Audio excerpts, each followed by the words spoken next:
નમસ્કાર વિદ્યાર્થી મિત્રો, આજના આ વિડિયો લેક્ચરમાં આપ સૌનું હાર્દિક સ્વાગત છે. આપણે સ્ટાન્ડર્ડ 12ની વાત કરીએ છીએ, તમને ખ્યાલ છે, અને English as a second language Gujarat board Gujarati મીડિયમની વાત કરીએ છીએ. આજે આપણે વાત કરવાના જે યુનિટ 6ની, તમને ખ્યાલ છે કે આપણે વચ્ચે આ યુનિટ સ્કીપ કર્યો હતો. તો ચાલો જોઈએ. આમ તો આજે મારે ગ્રામર શરૂ કરવું હતું, પરંતુ હવે આપણે આજે આ લેક્ચર જોઈ લઈએ, ભણી લઈએ અને પછી આગળ જોશું. બીજી એક વસ્તુ કે હજી ઘણા બધા સ્ટુડન્ટ્સ છે એ દાખલા તરીકે વચ્ચેથી વિડીયો સ્કીપ કરી દે છે. આ ભાઈ બોર્ડમાં આવવાનું જો, પાસ થવું છે ને ઇંગ્લિશમાં, તો કમસે કમ એકવાર ઇંગ્લિશના લેક્ચર્સ જોવા તો પડશે ને. ઓકે, એટલે કોન્શિયસલી આપણે ઇંગ્લિશનું કંઈ હોમવર્ક નથી હોતું, પણ કમસે કમ ઇંગ્લિશના લેક્ચર્સ કોન્શિયસલી જોઈએ તો ખરા. હજી આના ઉપરથી આપણે શોર્ટ નોટ આવશે. 12th સાયન્સની અંદર હશો તો MCQ આવશે. એટલે કોન્શિયસલી આપણે બરોબર જોવા જોઈએ, ટેક્સ્ટ બુક લઈને બેસવું જોઈએ.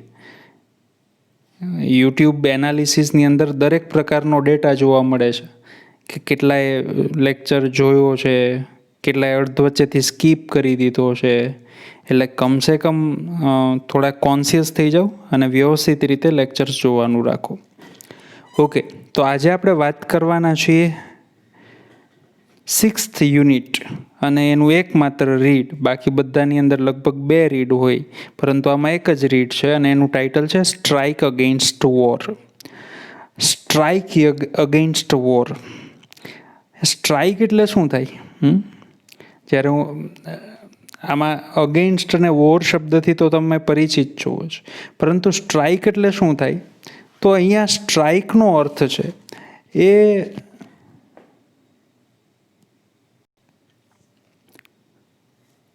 પડકારવું કે પ્રહાર કરવો એવું આપ્યો છે. કોને પડકારવાની વાત છે? કોની સામે પ્રહાર કરવાની વાત છે? તો કે યુદ્ધની સામે પ્રહાર કરવાની વાત છે. તમે હેલન કેલરનું નામ સાંભળ્યું હશે, 100% સાંભળ્યું જ હશે. તમે સ્ક્રીન ઉપર જુઓ, તમારી ટેક્સ્ટ બુકની અંદર પણ એનો ફોટો જોવા મળે છે. કોણ હતા હેલન કેલર? તો કે અમેરિકન ઓથર છે, મૂળભૂત રીતે અમેરિકાના છે, અને ઓથર છે, લખે છે. પોલિટિકલ એક્ટિવિસ્ટ પણ છે, સાથે સાથે પોલિટિક્સની અંદર, રાજકારણમાં પણ સક્રિય રહ્યા. First deaf and blind person to become graduate. પહેલા એવા વ્યક્તિ છે જે ડેફ અને બ્લાઇન્ડ, ડેફ એટલે બહેરા છે અને જોઈ નથી શકતા છતાં પણ એ ગ્રેજ્યુએટ બન્યા એવા પહેલા એવા વ્યક્તિ છે. અને એમણે કેટલી બધી એન્ટી વોર સ્પીચ આપી અને લગભગ 29 દેશોમાં એમણે પ્રવાસ કર્યો છે. આ હેલન કેલરની આ પણ એક સ્પીચ છે. Speech by Helen Keller at Carnegie hall. Carnegie hall New York city, અમેરિકાનું એક બહુ મોટું શહેર છે ન્યૂયોર્ક, અને એના એક બહુ મોટા કાર્નેગી હોલની અંદર એમણે સ્પીચ આપી, જે ખૂબ પ્રખ્યાત થઈ. અને આ સ્પીચ છે જાન્યુઆરી 5th 1916, 1916, અને 5મી જાન્યુઆરીએ આપવામાં આવી. ઓકે, બરોબર ધ્યાન રાખજો. આ યુનિટ છે એ બીજા યુનિટ જેટલા પણ આમ તમને ઇન્ટરેસ્ટિંગ લાગે એના કરતાં કમ્પેરેટિવલી કદાચ તમને ઇન્ટરેસ્ટિંગ ન લાગે એવું બને, બરોબર છે. પરંતુ આપણે બિલકુલ કોન્શિયસલી ભણીએ. આપણે આને શક્ય હશે તેટલો ઇન્ટરેસ્ટિંગ બનાવવાની અને સરળ બનાવવાની કોશિશ કરશું. હવે કોણ બોલે છે? તો કે હેલન કેલર જ બોલે છે, સ્પીચ આપે છે. કે છે ટુ બિગિન વિથ, શરૂઆત કરતા, I have a word to say to my good friends. શ્રોતાઓને કહે છે, જેને સાંભળનાર લોકો છે એને કહે છે કે I have a word to say to my good friends. જે મારા સારા મિત્રો છે એને કહેવા માટે મારી પાસે કેટલાક સારા શબ્દો છે. કોણ આ મારા મિત્રો? કોણ? તો કે છે ધ એડિટર્સ. એડિટર્સ એટલે તંત્રી. આ એડિટર્સ કોણ હોય? કોઈ પણ ન્યૂઝપેપર હોય કે કોઈ પણ મેગેઝિન હોય. દાખલા તરીકે ન્યૂઝપેપર હોય તો આખા દેશના સમાચાર એમાં છાપવાના હોય તો કયા સમાચાર છાપવા, કયા કાઢી નાખવા. દાખલા તરીકે તો એ કામ કોનું હોય તો કે એડિટરનું હોય. તો ન્યૂઝપેપરના એડિટર્સ હોય, મેગેઝિનના એડિટર્સ હોય, તમે જે ટીવીમાં ન્યૂઝ ચેનલ્સ જુઓ છો એના એડિટર્સ હોય. તો આ એડિટર્સ, આવા એડિટર્સને સંબોધીને કહે છે, તંત્રીઓને સંબોધીને, જે ન્યૂઝપેપર ચલાવે છે એને સંબોધીને કહે છે કે મારે તમને કહેવા માટે કેટલાક શબ્દો છે. And others who are moved to pity me. Moved to pity me એની નીચે અંડરલાઇન કરો, એનો મતલબ થાય દયા ખાવી. અને જે મારા ઉપર દયા ખાઈ છે ને, કે આ તો બિચારા જોઈ નથી શકતા, સાંભળી નથી શકતા, એને કહેવા માટે પણ મારી પાસે કેટલાક શબ્દો છે. એને બિલકુલ ગમતું નથી એલન કેલરને કોઈ એના ઉપર દયા ખાઈ. શું કહે છે? સમ પીપલ આર ગ્રીવડ. ગ્રીવડ એટલે દુઃખી હોવું. કેટલાક લોકો દુઃખી છે. શું કામ દુઃખી છે? Because they think, they imagine, કારણ કે લોકો એવી કલ્પના કરે છે કે I am in the hands of unprincipled persons. Unprincipled person એટલે પ્રિન્સિપલ એટલે સિદ્ધાંતો, અને અનપ્રિન્સિપલ્ડ એટલે બિન સિદ્ધાંતિક, ખોટા લોકો જેને આપણે કહીએ. તો અનપ્રિન્સિપલ્ડ પર્સન્સ એટલે ખોટા લોકો, જૂઠા લોકો. કેટલાક લોકોને એવું લાગે છે, હેલન કેલર એવું કહે છે, કેટલાક લોકોને એવું લાગે છે કે હું જૂઠા લોકોના હાથમાં છું. મતલબ કે મારી પાછળ મને બોલાવવા માટે જૂઠા લોકો કામ કરે છે. હું પરસ્યુડ એટલે સમજાવું, મી ટુ એડોપ્ટ એટલે સ્વીકારવું, અનપોપ્યુલર કોઝિસ, અનપોપ્યુલર એટલે પ્રચલિત ન હોય તેવા કારણો. એન્ડ મેક મી ધ માઉથપીસ એટલે પ્રવક્તા, ઓફ ધેર પ્રોપેગેન્ડા એટલે પ્રચાર. બરોબર સમજો, જે સેન્ટેન્સ સ્ટ્રક્ચર છે કોમ્પ્લેક્સ છે, અને કેટલા બધા અનફેમિલિયર, અજાણ્યા શબ્દો આવી ગયા આની અંદર, એટલે સમજવાનું બિલકુલ જરૂરી છે. બરોબર સમજો. પહેલાં તો હું સમજાવી દઉં કે આ શું કહે છે, પછી લિટરલ એને આપણે સમજીએ word to word. Helen Keller એવું કહે છે કે જે એડિટર્સ એટલે કે જે મારી સામે બેઠા છે, જે છાપાના તંત્રીઓ છે, જે ન્યૂઝપેપર ચલાવે છે, એ મારી દયા ખાય છે કે આ બિચારા હેલન કેલર આ પોલિટિક્સમાં આવી ગયા, રાજકારણની વાતો કરે છે. અને જે મારી દયા ખાય છે એવા લોકોને એવું લાગે છે, હેલન કેલર એવું કહે છે કે એ લોકોને એવું લાગે છે કે હું છે એ બિન સિદ્ધાંતિક લોકોના હાથમાં છું. મતલબ કે જે ખોટા લોકો છે એના હાથમાં છું, અને પેલા ખોટા લોકોનો પ્રચાર છે હું કરું છું. એવું હેલન કેલર કહે છે કે એવું તમને લાગતું હશે. હવે આવું કહેવા માંગે છે આ સેન્ટેન્સ. હવે હું પાછું સમજાવું છું. I am in some people are grieved because they imagine. કેટલાક લોકો દુઃખી છે કારણ કે એ લોકો એવું વિચારે છે, એવી કલ્પના કરે છે કે I am in the hands of unprincipled persons, કે હું આવા બિન સૈદ્ધાંતિક લોકોના હાથમાં છું. Who persuaded me to adopt unpopular causes and make me the mouthpiece of their propaganda. Mouthpiece એટલે પ્રવક્તા, અને પ્રોપોગન્ડા એટલે પ્રચાર. પ્રવક્તા કોને કહેવાય? દાખલા તરીકે કોઈ એક રાજકીય પાર્ટી હોય, રાજકીય પાર્ટીના દરેક લોકો મીડિયા સાથે વાત ન કરતા હોય, ન્યૂઝ ચેનલ સાથે વાત ન કરતા હોય, એમાંથી એક જ વ્યક્તિ હોય એ ન્યૂઝ ચેનલ સાથે વાત કરતી હોય, તો એને આપણે ગુજરાતીમાં પ્રવક્તા કહીએ. બરોબર? તો કેટલાક લોકોને એવું લાગે છે, દુઃખી છે કે આ હેલન કેલર છે એ બિન સૈદ્ધાંતિક લોકોના હાથમાં આવી ગયા છે, ખોટા લોકોના હાથમાં આવી ગયા છે, અને એ બિન પ્રચલિત કારણો, જે ખોટા પગલાંનો ઉપયોગ કરીને, ખોટા લોકોનો પ્રચાર કરીને એના પ્રવક્તા બને છે. એવું કેટલાક લોકોને લાગે છે. Now let it be understood. હવે એ બાબત સમજી લો કે once for all that I do not want their pity. પહેલાં તો એક બાબત સમજી લો કે આ બધું વાત સાઈડમાં મૂકો, પરંતુ મારે કોઈની દયા નથી જોતી. તમે મારા ઉપર દયા ન ખાતા. I would not change place with one of them. કારણ કે હું તમારી જગ્યાએ નહીં આવી જાઉં. ચેન્જ પ્લેસ એટલે સ્થાન બદલવું. પરંતુ તમે જે સ્થાને છો, તમે ન્યૂઝપેપરના તંત્રી છો, તમે તંત્રી જ રહ્યો. હું તમારી જગ્યાએ નહીં આવું, એટલે મારી બહુ ચિંતા ન કરતા. I know what I am talking about. મને ખબર છે, હું જે વાતો કરું છું એની મને બિલકુલ ખબર છે. My sources of information are as good and reliable as anybody's else. કે મારા માહિતીના સ્ત્રોત છે, મને જ્યાંથી માહિતી મળે છે, આ મારા માહિતીના સ્ત્રોત છે, એ બિલકુલ સારા છે, અને રિલાયેબલ એટલે વિશ્વસનીય છે. જેમ બીજાના માહિતીના સ્ત્રોત સારા અને વિશ્વસનીય છે, એટલા જ મારા માહિતીના સ્ત્રોત સારા અને વિશ્વસનીય છે. એટલે શું? તો કે મને જ્યાંથી માહિતી મળે છે સાચી જ માહિતી મળે છે. એટલે એવી ચિંતા ન કરતા કે હેલન કેલરને ખોટી માહિતી મળે છે. I have papers and magazines from England, France, Germany and Austria. Australia નથી, ઓસ્ટ્રિયા છે. That I can read myself. શું કહે છે કે મારી ઘરે ન્યૂઝપેપર આવે છે. ક્યાંથી આવે છે? મેગેઝિન આવે છે. ક્યાંથી આવે છે? ઇંગ્લેન્ડથી આવે છે, ફ્રાન્સથી આવે છે, જર્મનીથી આવે છે, ઓસ્ટ્રિયાથી આવે છે, અને હું મારી જાતે વાંચી શકું છું. બરોબર છે? બ્લાઇન્ડ છે હો. Germany, sorry, not all the editors, બધા એડિટર્સ, બધા તંત્રીઓ, છાપાના તંત્રી, મેં હમણાં કીધું કે તંત્રીનું શું કામ હોય. I have met can do that.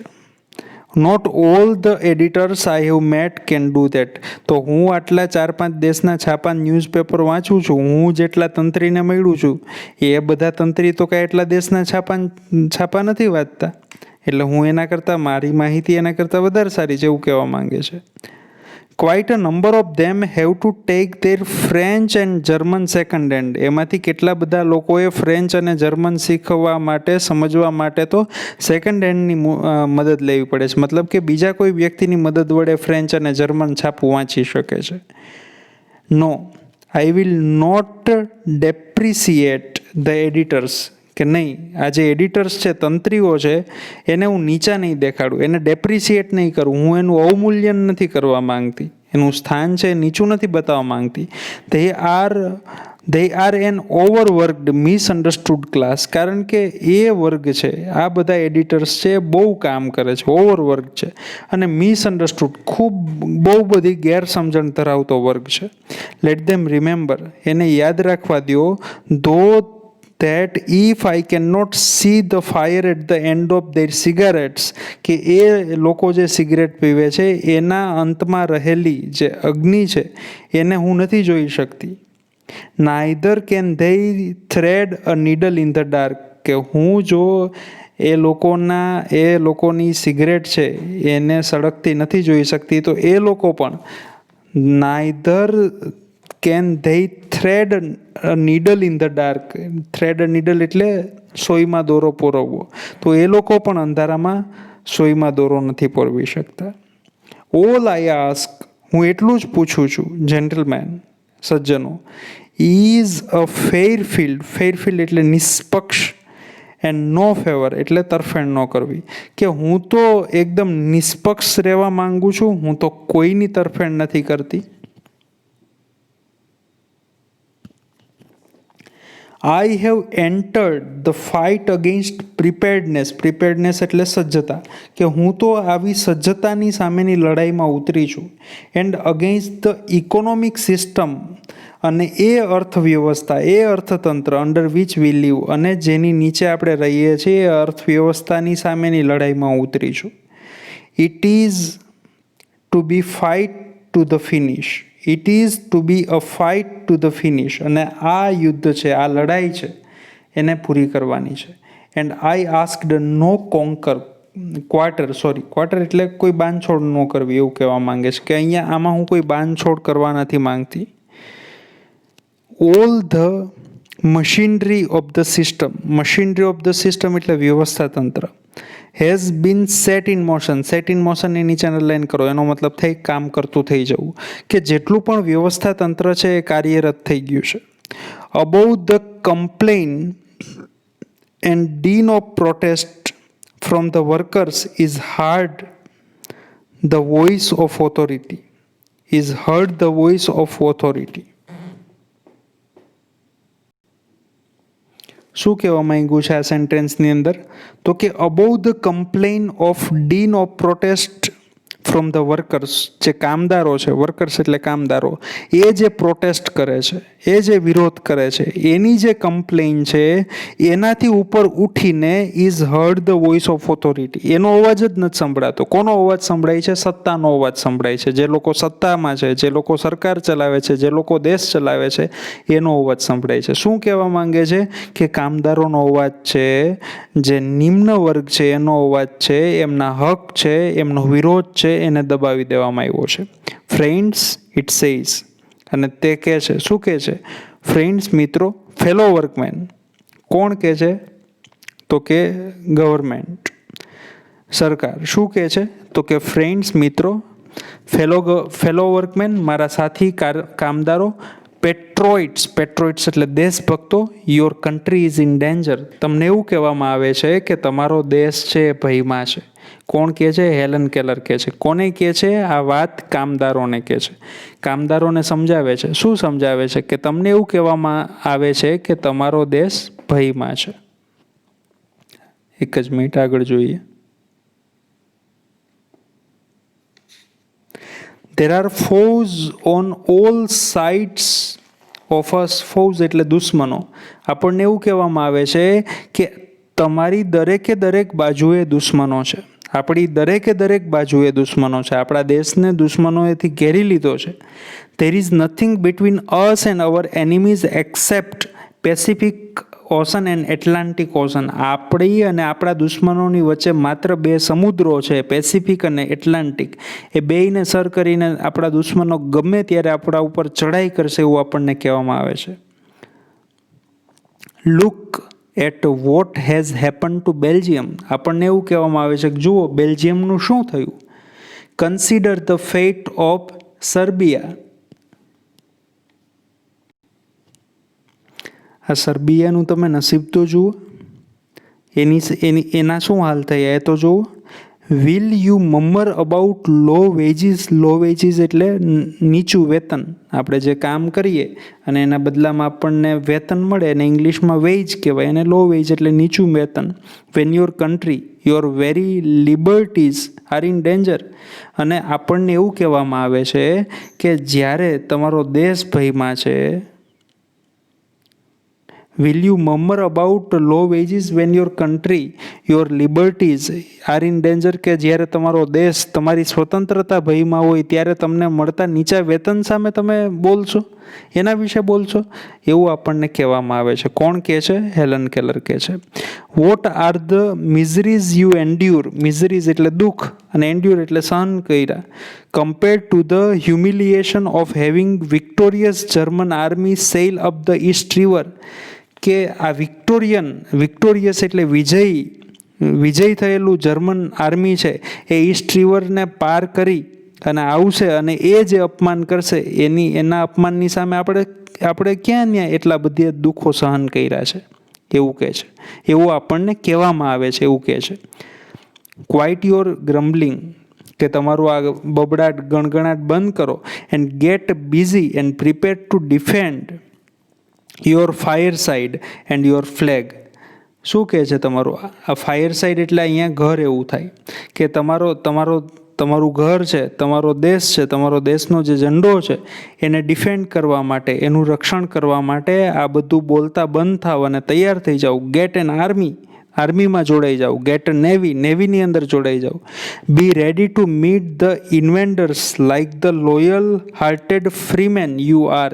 કે જેવી રીતે લોયલ હાર્ટેડ ફ્રીમેન એટલે લોયલ એટલે કે એકદમ વફાદાર, ફ્રીમેન એટલે સ્વતંત્ર નાગરિક, કે જેવી રીતે એક વફાદાર સ્વતંત્ર નાગરિક છે, ઇન્વેડર એટલે હુમલાખોર, એ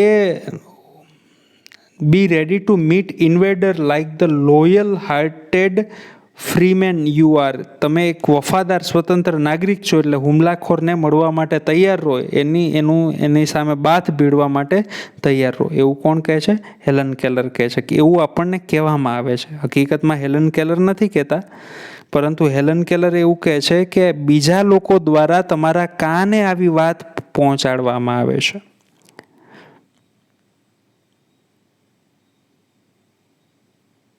હવે બોલે છે એ હેલન કેલર છે. શું કહે છે? Will the workers walk in two this trap. આ ઝાડ છે, માયાઝાડ. કે કામદારોને જ્યારે એવું કહેવામાં આવે કે ભાઈ તમને ઓછું વેતન મળે છે તો એમાં વિરોધ શેનો કરવાનો હોય? તમારો દેશ જે ભયમાં છે, તમે ક્યાં એટલા અપમાન સહન કર્યા છે, તમારો દેશ ભયમાં છે, આવું બધું કહેવામાં આવે છે. હેલન કેલર કહે છે કે આ એક પ્રકારની ઝાડ છે.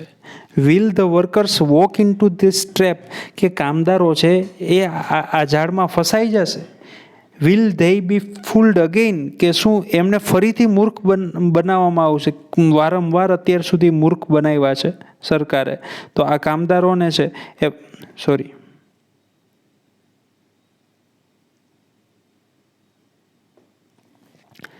આ કામદારોને ફરીથી મૂર્ખ બનાવવામાં આવશે. આઈ એમ અફ્રેડ. મને એવું ડર છે કે કદાચ એવું જ થશે. હેલન કેલર એવું કહે છે કે ફરીથી આ લોકોને મૂર્ખ બનાવશે. The people have always bin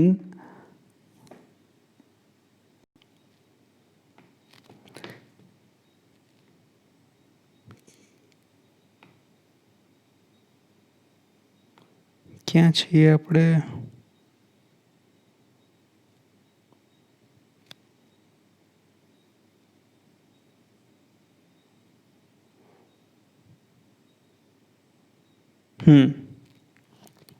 The people have always been susceptible to oratory of this kind.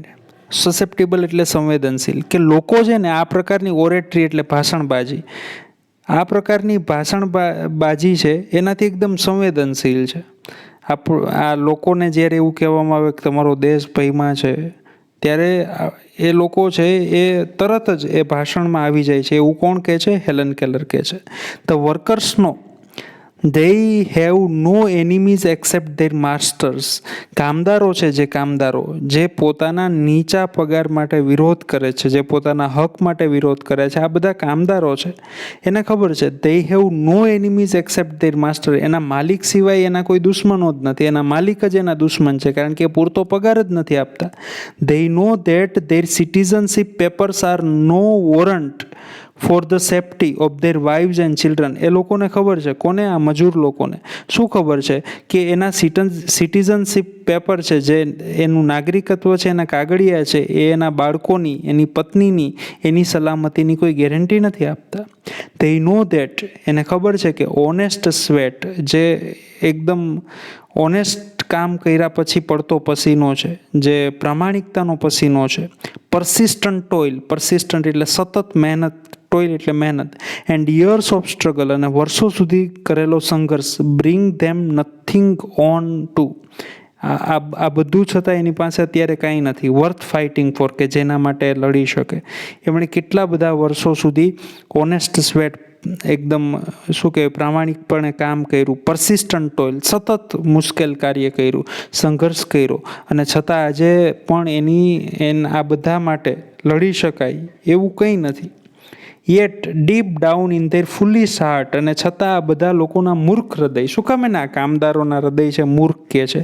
એ એટલા માટે કહે છે કે આ લોકો ઓથોરિટી છે એને વારંવાર છેતરી જાય છે, એને જૂઠા વાયદાઓ આપે છે, અને ગમે તેમ કરીને એન કેન પ્રકારે એની વાતમાં ભોળવી લે છે. એટલા માટે આ કામદારો માટે, એના હૃદય માટે એ શબ્દ વાપરો છે, deep down in their foolish heart. છતાં પણ એના હૃદયમાં, એના મૂર્ખ હૃદયમાં ઊંડે ઊંડે they believe they a country, એ લોકો એવું માને છે કે દેશનો જ એક ભાગ છે. O blind vanity of slaves.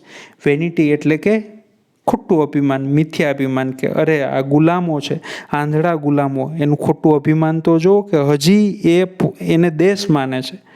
શું કામે ને આવું કહે છે? શું કામે આવો કટાક્ષ કરે છે? કારણ કે હેલન કેલર એટલે કટાક્ષ કરે છે કે કામદારો છે દેશ માટે કેટલું બધું કરે છે, પણ દેશ છે એ આ કામદારો માટે કાંઈ નથી કરી શકતો. એટલા માટે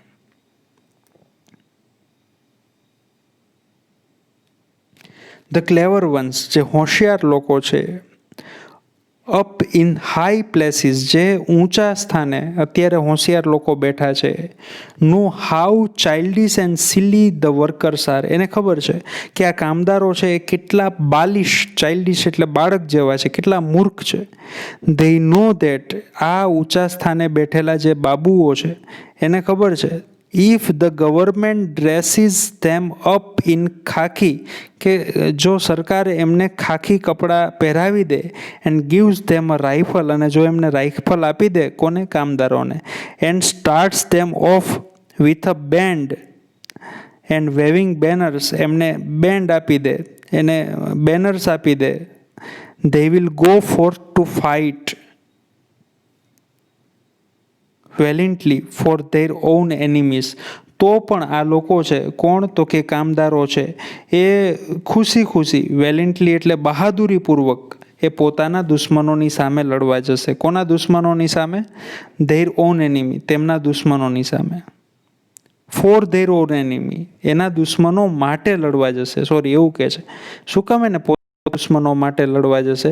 કારણ કે એ જ લોકો છે જેને લડવા મોકલે છે, પરંતુ એની સેફટી માટે, એમના પરિવાર માટે કંઈ નથી કરતા. દે આર ટોટ ધેટ, એમને એવું શીખવવામાં આવે છે કે brave men die for their country's honour, કે બહાદુર માણસ છે એ પોતાના દેશના ઓનર માટે મરી જાય. What a prize to pay for a vague એટલે તથ્યવિહીન આઈડિયા.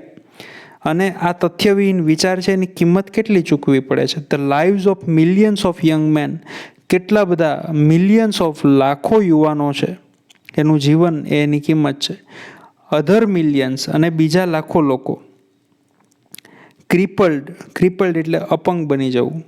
કેટલાક લાખો લોકો છે યુદ્ધમાં પોતાનો જીવ દઈ દે છે, બીજા લાખો લોકો છે યુદ્ધમાં અપંગ થઈ જાય છે. એન્ડ બ્લાઇન્ડેડ ફોર લાઈફ, અને આંધળા થઈ જાય છે.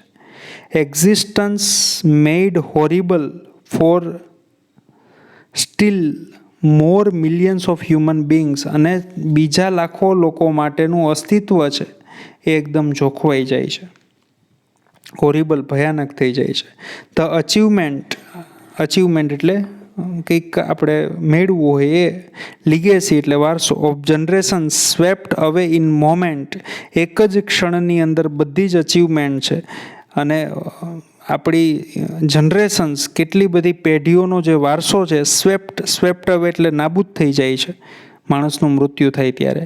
And nobody better off for the misery, અને કોઈ નોબડી બેટર એટલે કોઈનું સારું નથી થતું. ઓફ ધ મિઝરી, આ બધી મિઝરીમાંથી કોઈનું સારું નથી થતું. This terrible sacrifice would be comprehensible એટલે સમજી શકાય તેવું. તો આ ભયંકર હદે જે થતું સેક્રિફાઈસ છે, બલિદાન છે, એ સમજી શકાય. If the thing you die for and call country fed, clothed, housed and warmed you, educated and cherished your children. કે આ બધું છે, આ બધું જે બલિદાન કોણ આપે છે? આ બલિદાન તો કે કામદારો. એવા કામદારો કે જે જ્યારે વિરોધ કરે કે અમારો પગાર વધારો, ત્યારે એમને એવું કહેવામાં આવે છે કે તમારો દેશ ભયમાં છે, તમારા દેશ ઉપર કેટલા બધા લોકો હુમલો કરે છે, અને જરૂર પડે એમના જ દુશ્મનો, એ કોણ છે? તો કે એમના પોતાના માલિક છે, એ એમને ખાખી કપડાં પહેરાવીને, એક રાઇફલ આપીને એ એમને લડવા માટે મોકલી દે છે. ને એમાં કેટલા લોકો પોતાનો જીવ ખોઈ બેસે છે, કેટલાક લોકો અપંગ થઈ જાય છે, કેટલાક લોકો આંધળા થઈ જાય છે, અને આમાં કોઈનું ભલું નથી થતું, એવું કહે છે Helen Keller. This terrible sacrifice, આ ભયંકર બલિદાન છે, વુડ બી કમ્પ્રિહેન્સિબલ, આ તો જ બુદ્ધિપૂર્વકનું બલિદાન કહી શકાય, તો જ સમજણપૂર્વકનું બલિદાન કહી શકાય. If the thing you die for and call country, અને એ વસ્તુ જેને તમે દેશ કહો છો, જેના માટે તમે મરો છો, એ વસ્તુએ એ દેશે જેને તમે દેશ કહો છો, એમણે જો તમને ફેડ ખોરાક આપ્યો હોય, ક્લોથ કપડાં આપ્યા હોય, હાઉસ્ડ ઘર આપ્યું હોય, વોર્મ્ડ યુ તમને હૂંફ આપ્યું હોય, એજ્યુકેટેડ તમને શિક્ષણ આપ્યું હોય, ચેરિસ્ડ યોર ચિલ્ડ્રન અને તમારા બાળકોને શિક્ષણ આપ્યું હોય, તમારા બાળકોને એને ચેરિશ કર્યા હોય, એની સાર સંભાળ લીધી હોય. જો આવું તમારા દેશે તમારા માટે કર્યું હોય ને, તો જ તમે જેને દેશ કહો છો એના માટે જે બલિદાન તમે આપ્યું છે એને બુદ્ધિપૂર્વકનું કહી શકાય. ઓકે, અહીંયા સુધી આપણે રાખીએ છીએ.